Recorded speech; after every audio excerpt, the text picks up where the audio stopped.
This is a walkthrough of using the work order close capability in Work Order Insights. This is an instructional video for the foreman that will actually be using the application.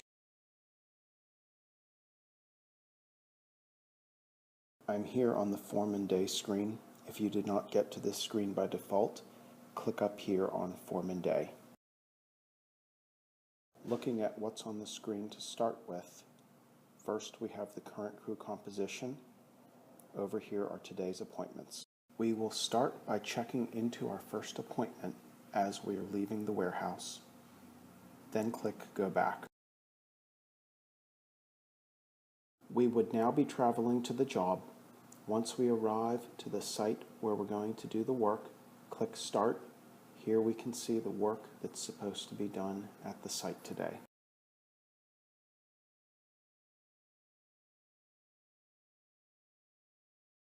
Once we've completed the work, click End to begin the close process.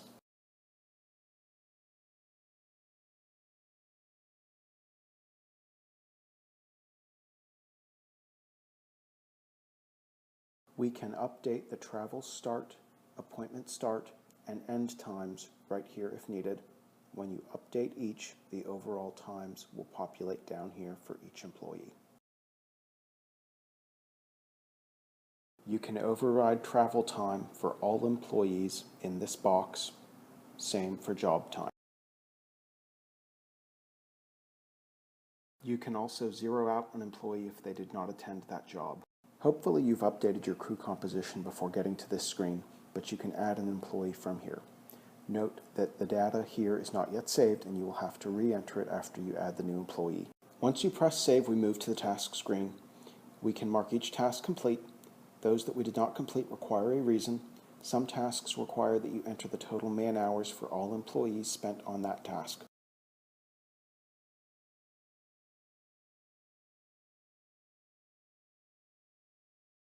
Press save and we're done with that work order. Once we've completed our last job of the day, we will begin the shop time portion to travel back to the warehouse and complete any end of the day activities. We default to the entire crew going on to shop time, but we can uncheck anybody not present. Note that both of these employees are now on shop time. When we arrive back at the shop, we can immediately clock someone out that is done for the day. Later, when we finish all the work, the final employees can be clocked out.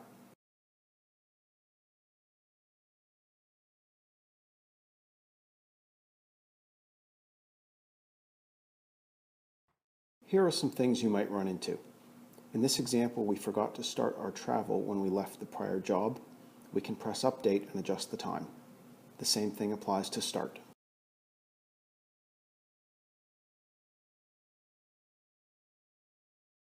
We should always adjust our crew composition before the start of the day. We can add a temporary or permanent member to our crew. Let's add a permanent member. Choose the employee and press Create. They are now a permanent member of your crew. We can also remove someone by pressing Remove. Again, it's best to update your crew at the beginning of the day.